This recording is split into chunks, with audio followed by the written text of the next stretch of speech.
Su Wangsing. Hukuman, 5 taong pagkakulong ang hatol. Na yon ang araw na napalaya ka. Maligayang bate. Makakauwi ka at makakasama ang pamilya. Pamilya.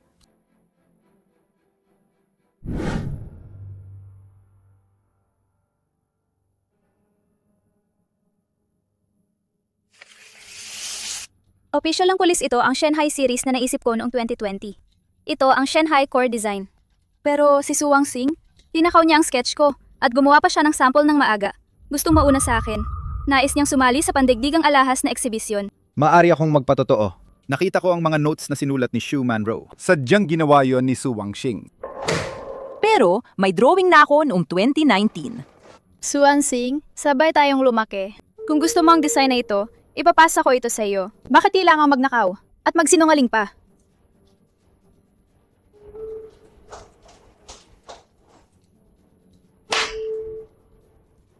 Nanay, sinaliksi ko na. Ang design studio ni Zooman Row nakalabas na iyon noong nakaraang taon. Ito ang preview ng Xingmang series. Ano pa ba ito kung hindi pagnanakaw? Sobrang nabigo ako sa'yo. Nanay, sabi ng eksperto, may malinaw na bakas ng post-edit sa draft mo. Hindi ito sapat na mapaniniwalaan. Pumayag na si Tia Shu Manro. Hindi na namin huhingin ang sibil na danyos. Umamin ka na, mas mabuti, para makuha ang magaan na parusa.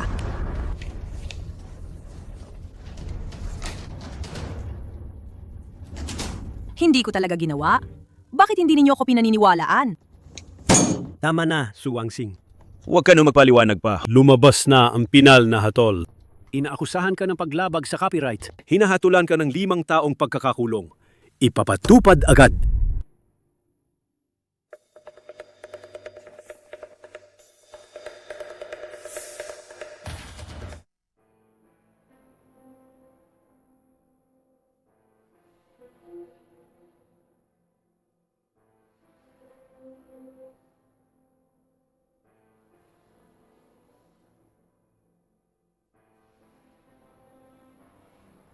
Tatlong taong kulungan. Inakala ko pa. Sana minsan lang sumundo ka sa akin. Alam ko na nga pala sa puso mo, wala na talaga akong lugar.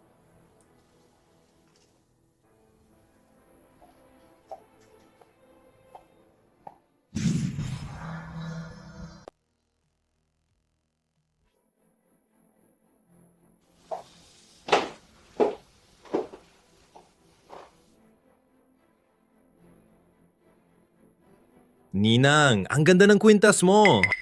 Bago ba itong disenyo? Mas maganda pa kaysa sa mga big brand.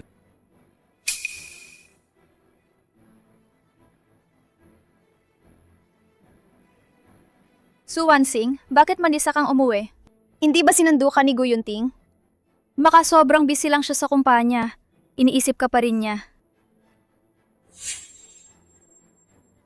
Di ko inakala noon. Ginawa ko para sa Xingmang series, ang tampok na detalye ng disenyo na yon. Ngunit naging bagong obra ni Shu Manro na ipinagmamalaki. Su Wangsing, halika! Dati ka rin nagdidisenyo. Tingnan mo ang bagong alahas ko.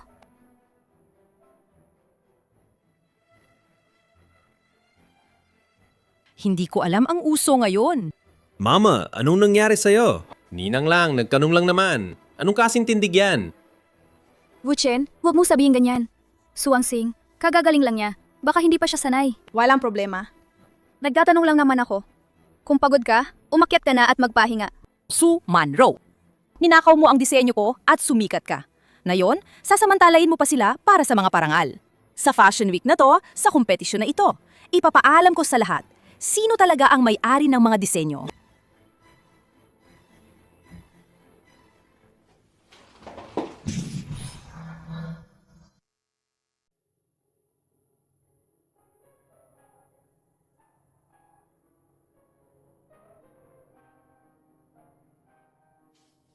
Limang taon na.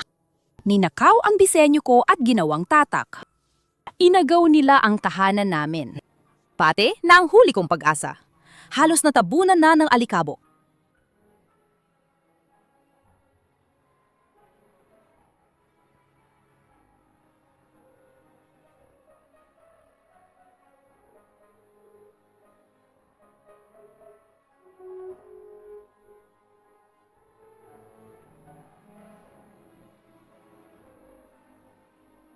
Wangsi, hinahanap kitang 5 taon. Sa wakas, mula sa lumang kasama.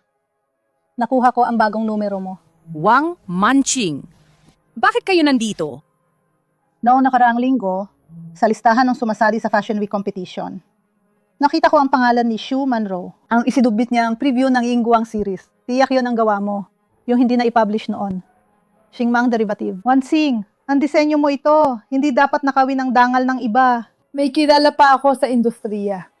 Tutulungan kitang ayusin ang mga dokumento ng copyright noon at ang mga tala ng manuskrito. Gusto mo bang bumalik? Hindi ito para sa iba. Para lang maipangalan ng iyong disenyo na opisyal, nakapangalan kay Su Wangxing. Gusto kong makuha pabalik ang mga disenyo ko. Isa-isa, kukunin ko lahat pabalik.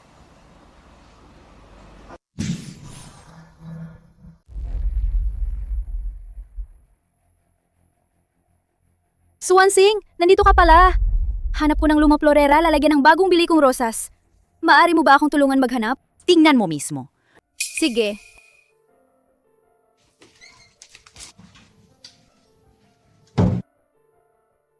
Naku, bakit sarado ang pinto? Suwangsing, huwag kang biruin. Bukaan mo. Iluwag mo ang latch. Wala akong ginawang latch. Bakit di mabuksan ang pinto? Suwansing, huwag kang magalit. Alam kong may galit ka pa sa akin. Pero hindi mo ako pwedeng ikulong dito. Ninang, nasaan ka? Sinara ko ni Su Wangxing sa storage sa second floor. Ninang, ayos ka lang? Guchen, Dali, iligtas mo ako. Nakapaloob ako sa storage. Mama, ano yung ginagawa mo? Bakit mo kinulong ang ninang?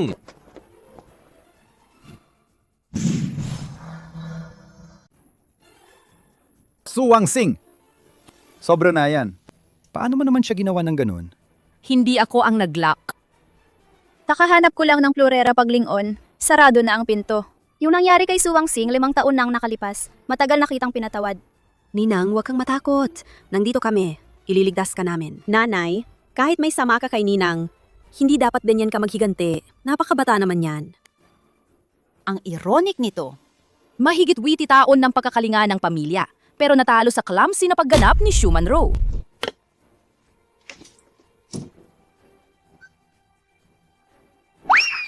Muyunting, natatakot ako. Puno ng alikabok doon. Hindi ako makahinga. Okay na. Nandito lang ako. Su Wangxing, hindi ko inakala na magiging ganito ang kalagayan mo.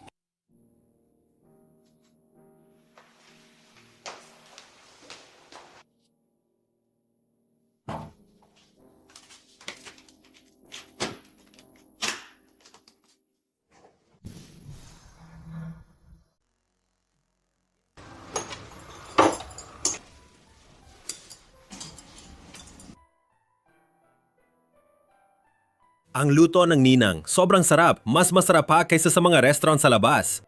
Kung gusto mo, kumain ka pa. Bukas naman, gagawin ulit ang ninang para sa'yo. Ninang, bukas dadalhin ko ang mga katrabaho ko dito kumain para matikman din nila ang galing mo sa pagluto. Walang problema. Sabihan si Su Manro na maghanda pa ng ilang putahe. Pakihandaan ng mabuti ang pag-ayos para sa mga katrabaho ko.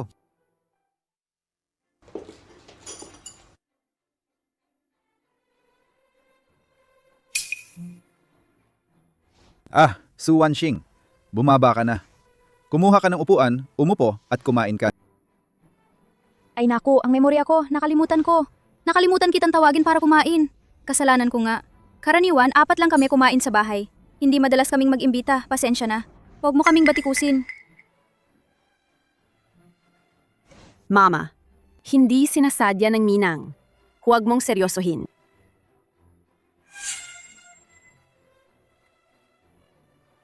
Hindi na, hindi ako gutom. Bakit? Hindi ka gutom? Hindi ako kumain buong araw. Kumain ka ng maayos. Umupo ka, kain na. Su Wangxing, iiwan ko ang pagkain mo sa kusina. Painitin mo lang kapag gusto mong kumain. Mama, sobrang arte ka naman. Kailangan pa bang may maganyaya para kumain ka? Hindi na, kayo na mag-enjoy.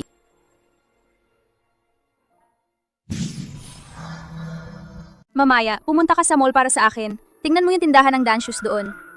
Madulas ang dance shoes ko, hindi profesional. Magaling ang mata mo, tulungan mo pumili. Gusto kong makita kung ano talaga ang balak mo. Huwag mo akalaing babawi ka dahil lang umuwi ka. Ipapakita ko sa'yo.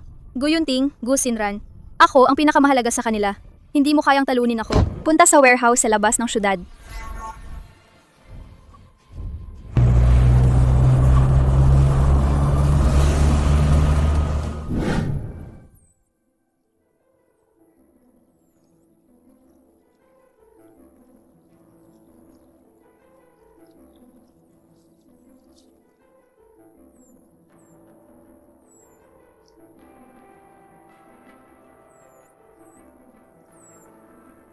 Dising ka, dinukot tayo. Mukhang bitag ito ni Schumann Row ulit. Sumanro, huwag kang matakot. Ililigtas ka namin ngayon. Tatay, may talim dito.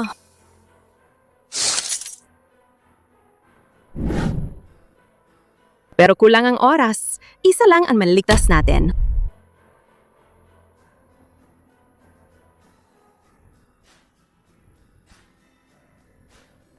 Paano kung gumalik ang nakamaskara? Nasugatan ng binti ng ninang dati. Hindi niya ito kakayanin. 5 taong pagkakakulong pala? Talaga? Pati ang huling kaunting awa ay naubos na.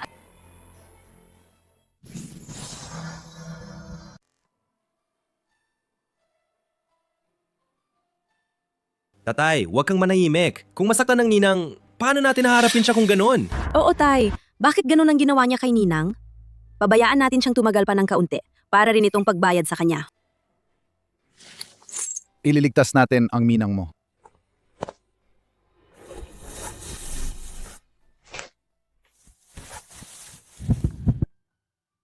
Akala pa ni Guyunting, hindi na kita makita. Suwang Sing, sandali ka muna. Tanggalin ko ng tali mo. Buyunting, masakit ang braso ko. Parang nasugatan ng balat.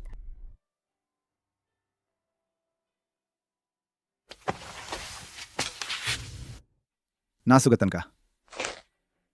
Huwag kang makialam.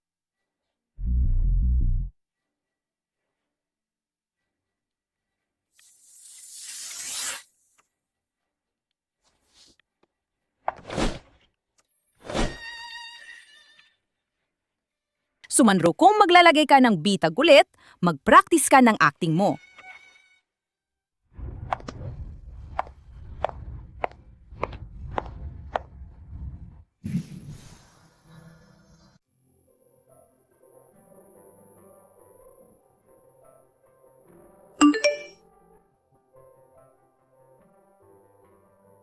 Ang ebidensya ng katotohanan ni Suwang Sing mula 5 taon na ang nakalipas. Naipadala ko na sa WeChat mo. Nabuko na ang flight mo palabas ng bansa. 1 linggo, kukunin kita para umalis. Salamat, Guro. Aalis ako sa takdang oras. Anong pag-alis? Saan ka pupunta?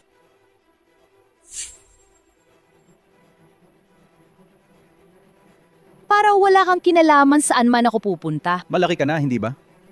Pwede bang huwag ka ng sobra ang magpakaseryoso?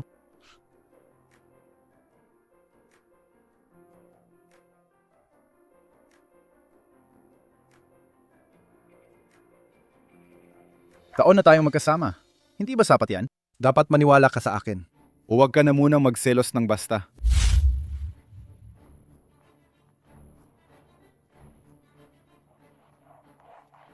May mas mahalaga akong kailangang ayusin. Hindi na kita isasalubong palabas ng ospital. Sandali lang. Pauwi ka na lang mag-isa. Talaga bang may napakahalagang bagay ka? Suwang Xing, magpalit tayo ng gasa.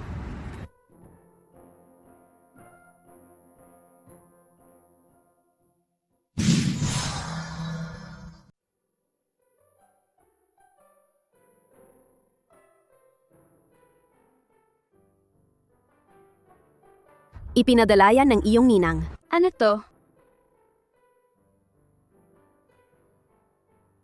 Salamat.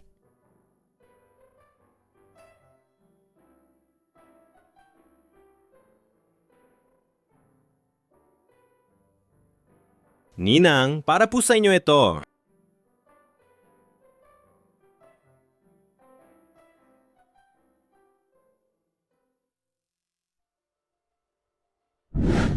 Inggit naman ako. Ang babaeng nasa VIP ward na yon, kahit nagasgas lang ang balat niya. Yung asawa niya at anak, parang mababaw ang pag-aalala nila. Dinala pa pati ang mga eksperto galing abroad. At ang pamilya mo, nasaan naman sila? Sabi ko nga, sila na ang pamilya ko.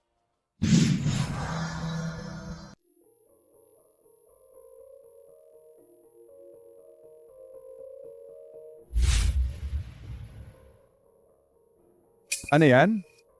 Pushpin! Wanxing, ikaw ba ang naglagay nito? Hindi ako yun.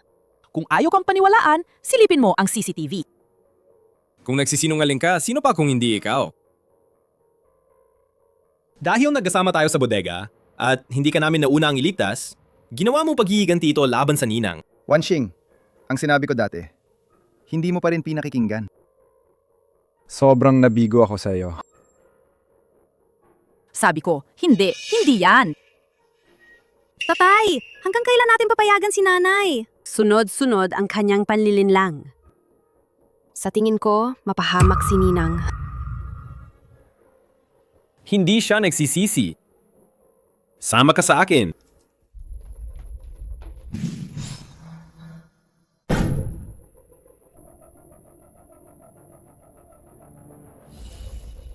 Guchen, ako ang tunay mong ina. Ikaw, para kay Schumann Ro na babae, ginagawang wala pati ang sariling ina. Tunay na ina? Karapat dapat ka ba? Nakapinsala ang mga paa ni Ninang. Inilagay mo pa ang mga karayom sa kanyang sapatos. Ang tindi ng kasamaan mo. Kinilala na kita, hindi ba sapat yon?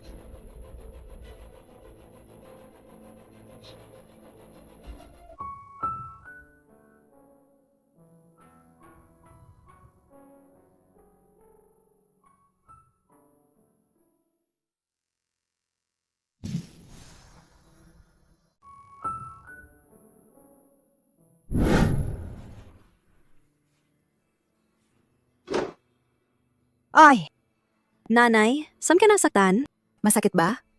Dadalhin kita sa ospital. Tayo na! Wala-wala. Natamaan lang nang hindi sinasadya ang tuhod ko. Nanay, tutulungan kita sa sofa at magpahinga. Ay, sabi ko na, huwag kang gumalaw.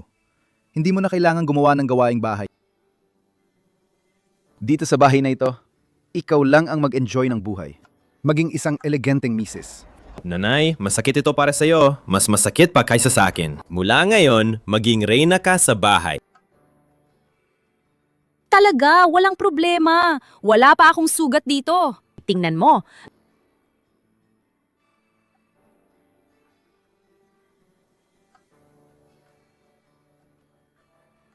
Ikaw talaga.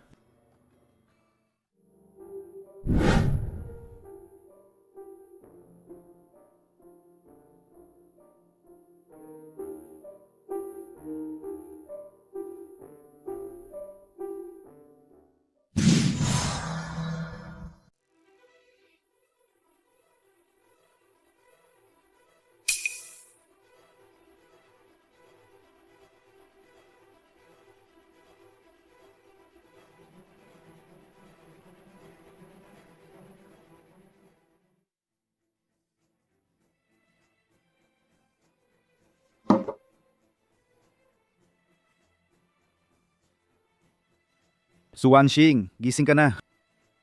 Kailan siya naging malamig sa akin?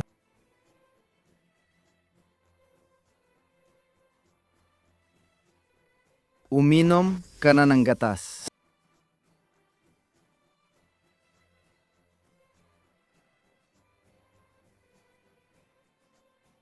Pahampasi nga. Bigyan ng matamis na dates. Ayaw ko. Tiningnan ko ang CCTV. Tunay nang si Schumann Ro ang nasa video. Naimbestiga niyang nahulog ang pushpin sa sapatos. Pero hindi mo pwedeng sisihin si Schumann Ro. Wala rin naman siyang intensyon na saktan ka. Kaya lang, siya ang nagligtas sa akin noon. May utang na loob talaga ako sa kanya. Anong sabi mo? Sinabi mong iniligtas siya sa'yo? Noon, may acute leukemia ako. Kina-chemotherapy ako ng ilang buwan, walang pag-ayos.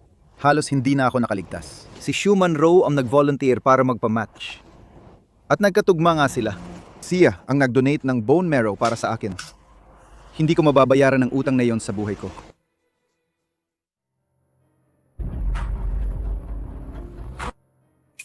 Doktor, asawa namin ni Guyunting ako. Mas bagay ang bone marrow ko para sa kanya. Pahintulutan ninyo ako mag-donate. Gamitin ninyo ang bone marrow ko para iligtas siya. Ginagawa ko maraming pangunawa, Ginangsu. Ngunit mula sa inyong medical report, may malubhang anemia kayo. Pagkatapos mag-donate ng bone marrow, baka hirap ang inyong katawan na makabawi. Pwedeng magdulot pa ng komplikasyon. Masyadong mataas ang panganib. Hindi ako takot sa panganib. Basta, mabuhay siya. Hindi ito mahirap. Isayayos ang operasyon. Pipirmahan ko. Isayayos ang operasyon. Pipirmahan ko.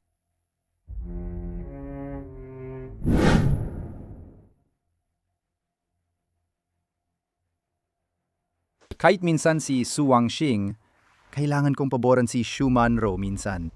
Pero kailangan mong maniwala sa akin. Ikaw pa rin ang totoong minahal ko. Magpagaling ka agad ha, para makabalik tayong magpakasal. Muling magpakasal. Gusto mo pa rin muling magpakasal sa akin?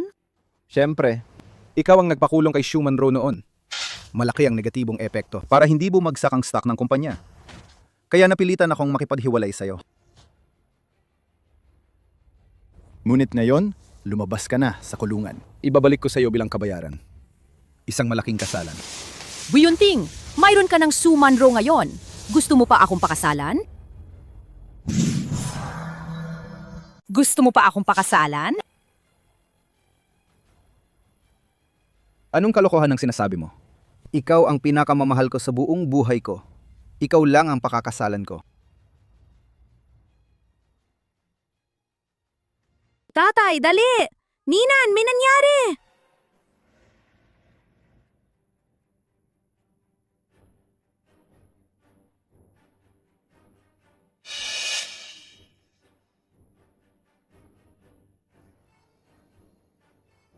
Ninang, gumising ka! Minang!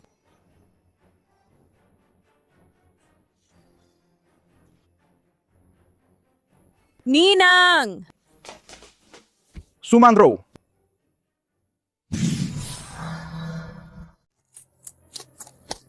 Ninang! Gumising ka, Ninang! Ninang! Shu Manro. Ninang! Shu Manro! Shu Manro! Shu Manro! Anong nangyari sa'yo? Gumising ka na, bilis! Tatay, Ninang, nagpakamatay raw siya.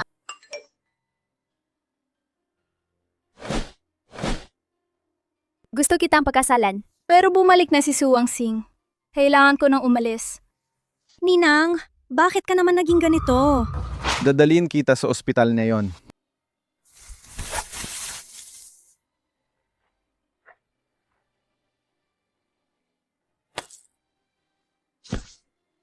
Ang pangit naman ng palabas na yan. Hindi nyo man lang mapansin.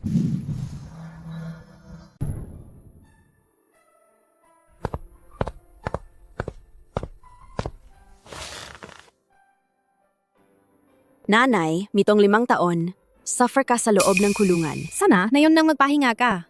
Manatili ka lang dito at magpahinga. Nanay, gusto mo ba ng jade? Ito ang pinakamagandang diwang level. Mas mahal ito 10 beses kaysa sapphire.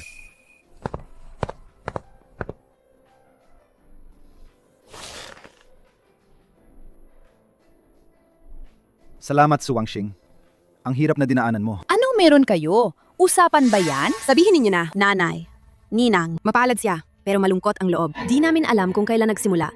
May nararamdaman siya kay tatay siguro. Pero napakamabait niya. Ayaw niyang makipag-away sa'yo, kaya gumawa siya ng kahangalan. Kausapin namin si tatay.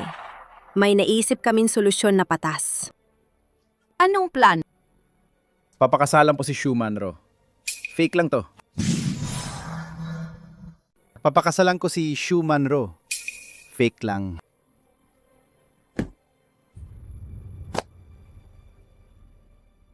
Formalidad lang talaga yan. Pampatupad lang sa ayos. Para lang maalis ang obsesyon ni Shu Manro sa kanyang isipan. Para di na siya mahirapan mag-isip. Paniniwalaan mo ako. Sa'yo lang ang puso ko. Nanay, babae lang naman tayo. Dapat maintindihan ng babae ang babae. Bukod pa rito, si Ninang ang nagturo sa amin ng mabubuting asal at pinagpalaki sa amin hanggang lumaki. Oo nga, nanay. Pag-arte lang naman yan. Gusto rin namin matupad ang pangarap ni Ninang. Hindi po ba sabi niyo laging walang kondisyon ang pagmamahal ng ina? Di po ba mabibigyan niyo siya nito? Maliit lang naman yan. Sige, pipayagan ko. Buti naman, Suwang Sing. Alam kong ikaw ang pinakamauunawa. Akala ko ba hindi ka na maniniwala sa amin, pero eto ka. Gu Yunting, kahit tunay kang magpakasal sa kanya, okay lang sa akin. Dahil hindi nakita, gusto.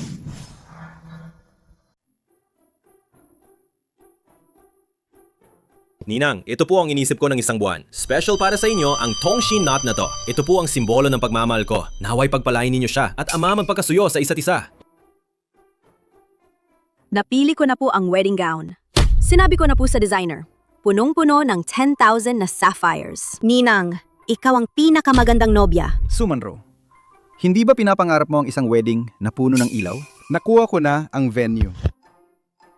Sa makalawa, ikaw ang pinakamagandang nobya ko.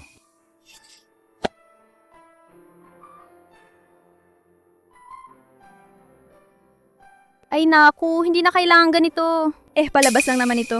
Palabas? Sa puso ko, Ninang, para kang tunay na ina sa akin. Tongshin not couture na wedding dress. At isang wedding na puno ng ilaw. Noong nagpakasal kami noon, ni hindi man kami nagkaroon ng seremonya. Tradisyon sa amin, bago ang kasal, ang lalaki at babae kailangang matulog sa iisang kwarto. Su Wangxing, pwede ba matulog kasama si Gu Yunting sa iisang kwarto? Wala akong problema, basta masaya kayo. Tatay, ipakita mo na ang boyfriend skills mo. Iangat mo si Ninang, papasok.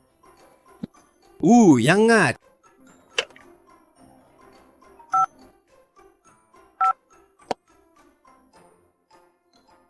Ninang, dumating na ang wedding dress na in-order ko para sa'yo. Tara, subukan natin. Sige, punta na. Sama-sama tayo.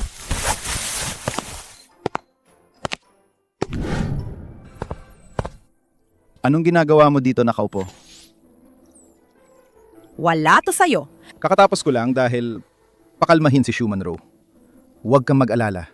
Huwag kang mag-alala. Kahit nasa isang kwarto kami, hindi ako lalagpas sa hangganan. Ikaw lang ang laman ng puso ko. Tinawag mo ako para sabihin lang ito? Magkaibigan kayo ni Shumanro. Gusto niya talaga. Bukas ng gabi, bilang bridesmaid, dumalo ka sa aming kasal. Gusto ko rin na dumating ka. Mas kampante ako kapag nariyan ka. Sakto, bukas din, ang araw na aalis ako. Sige, pupunta ako.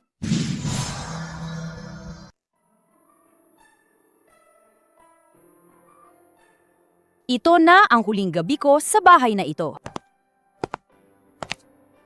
Su Wangxing, tingnan mo ang anak mong babae. Maganda ba ang wedding dress na pinili niya para sa akin? Bakit ka tumatawa? Ang lalaking minahal mo na higit na 20 taon. Bukas, ikakasal na siya sa akin. May anak siya mula sa isang delikadong panganganak at malaking pagdurugo. Ngayon, siya mismo ang gumawa ng Tongshin knot para sa akin. Wala ka ng kahit ano.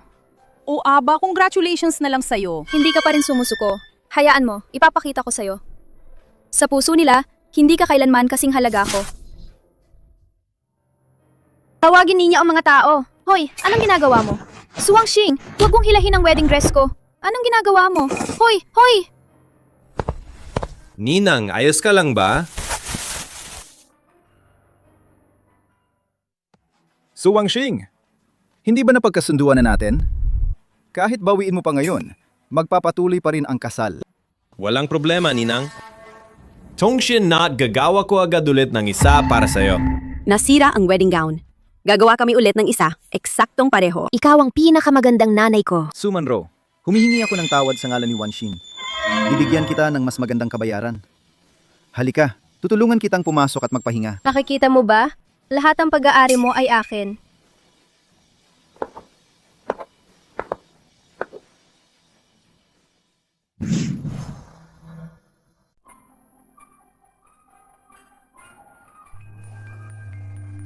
Sumanro, ikaw ang pinakamagandang nobya ko.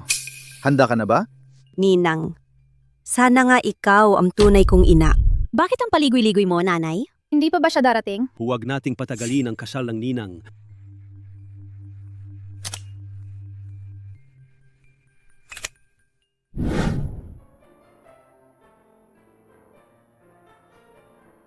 Jinang Suwangxing. Ang bone marrow na idinonate ninyo para kay Guyunting ay matagumpay nang na-transplant sa pasyente. Iingatan namin ang inyong pagkakakilanan.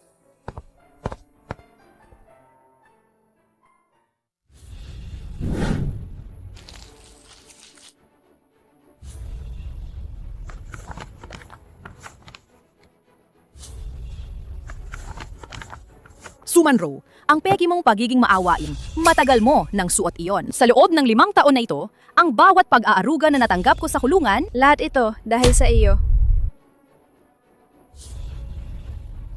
siguraduhin personal mong dadalhin sa kasal.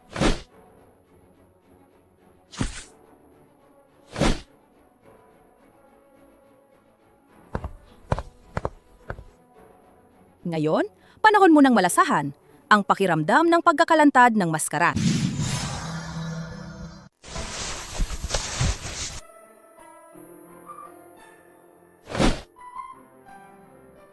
Bakit hindi pa dumarating si Wansi?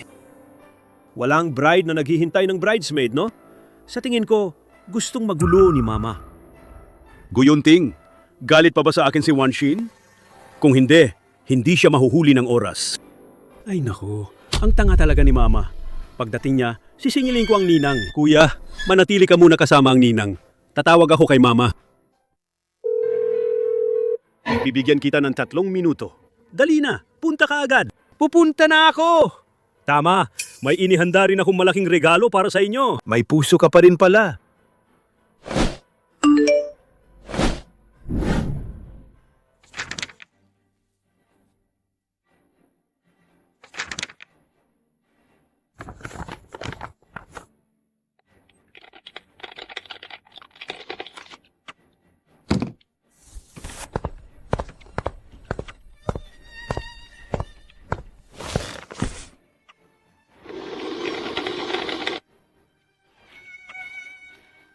Sumanro, nandun ka ba?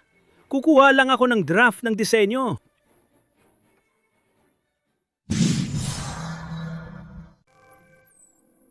Bakit mo gagawin to? Bakit mo inakusahan ng mama ko? Sigurado siya nagpabago ng mukha niya. Hindi ko siya in-frame, hindi ako pumupunta sa ganyan. Tumahimik ka. Malinaw ang ebidensya. Gusto mo pa ba nasiraan si Su Wangxing? 5 taon. Nabuhay siya na parang wala nang buhay sa loob ng kulungan. Ang buong pamilya namin, pinaglaruan kami ng isang mamamatay tao tulad mo. 5 taon na ang nakalipas. Pinilit mo akong personal na ipasok siya sa bilangguan. Ang mga kamay kong ito, hindi na malilinis kailanman sa buhay na ito. Hindi ganyan. Ako ay inakusahan. May tao. Ihatid ninyo siya sa kulungan. Gusto kong nasa bilangguan ka, mararamdaman mo ang sakit ng daan-daang beses. Tatay, anong gagawin natin? Kailangan nating hanapin agad si nanay. Magpaumanhin tayo sa nanay. Hindi makontak ang telepono.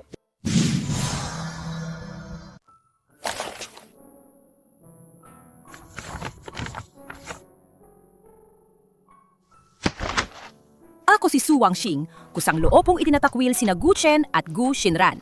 Hindi na kami muling magkikita kailanman, hindi na magtatagpo sa kabilang buhay. Walang kinalaman ng buhay at kamatayan sa isa't isa. Ito ang talaan ni nanay. Totoo bang iniwan na tayo ni nanay?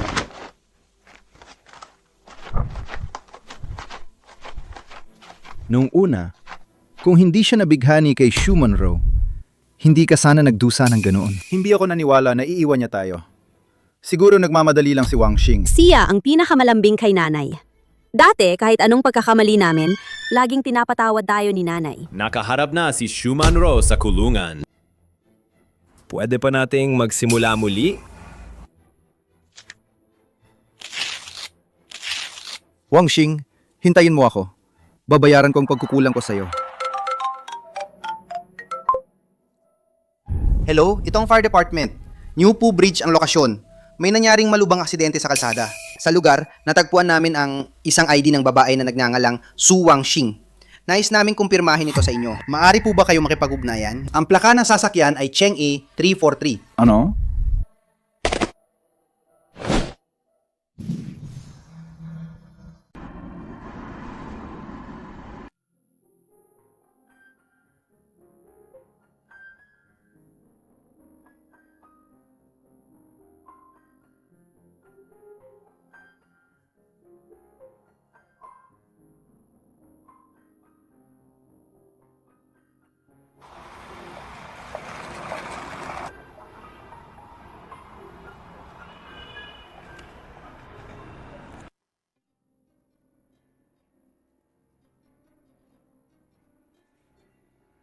Ginunggu, ang sasakyan ng inyong asawa ay nabangga ng malakas sa gitna ng Shinpu Bridge. Sumabog pa ito pagkatapos. Napakalakas ng apoy sa lugar. Halos ganap na naubos ang sasakyan. Hindi nakahanap ng buong labi ang mga rescuer.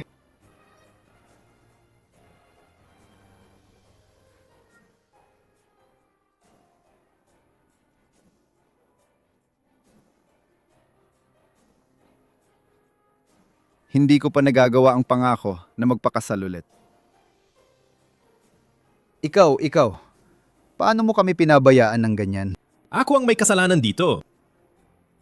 Kung hindi ko siya dinala sa kalokohang kasal na yan, hindi sana kayo papasok sa daang to. Ma, pasensya na po. Ako talaga ang mali. Kung bakit ko pa kayo tinanong ng mainit sa tawag, hindi ko sana kayo pinilit. Bumalik ka na sana, please. Pagpasensyahan niyo na po ang inyong pagdurusa. Para sa pagkilala sa labi at ulat sa aksidente, makikipag-ugnayan po kami ulit sa inyo.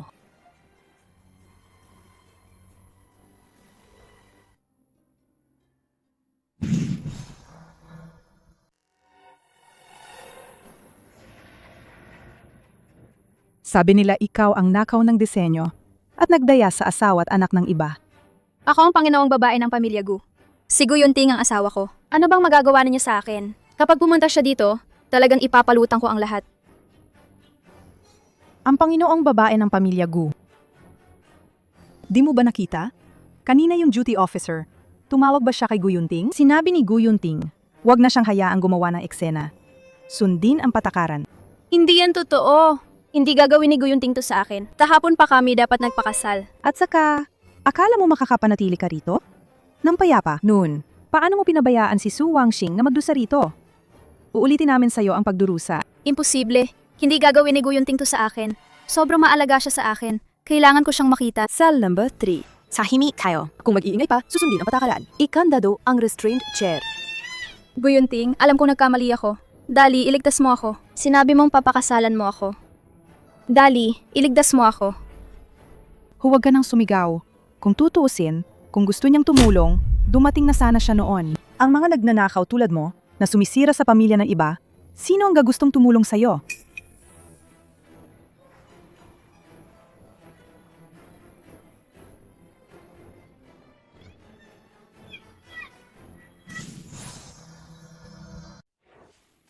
Mga panauhin, mga kapwa-designer ng alahas.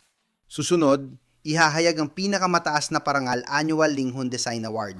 Layunin ng gantimpala, kilalanin ang nagmula sa personal na karanasan at ang kaluluwa ng disenyo na malalim na pinaghalo. Ang nagbibigay buhay sa alahas ang mga lumika ng High Jewelry Design Competition Annual Linghun Design Award. Mapupunta kay designer Shen Yan mula sa China. Salamat po!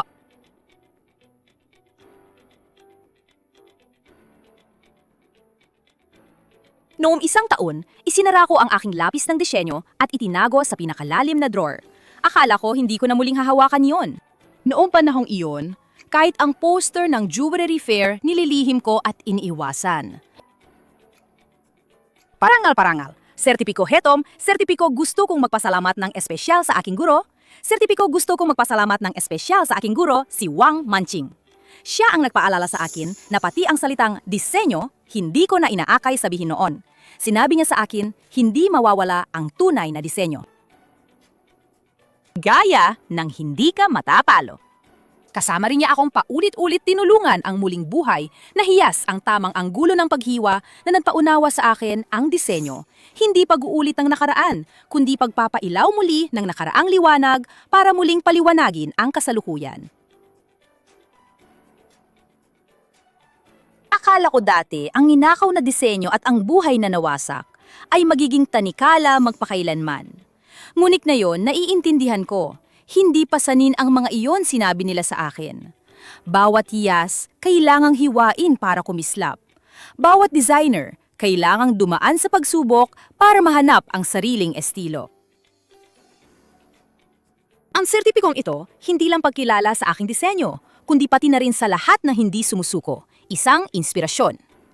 Ano man ang nawala sa'yo, basta nasa puso mo ang matinding pagmamahal sa ginagawa mo, muling makakabangon ka. Sa espesyal na araw na ito, nais kong imbitahin ang aking mentor at matalikong kaibigan, Wang Manching na umakyat para ibahagi ang aking ligaya.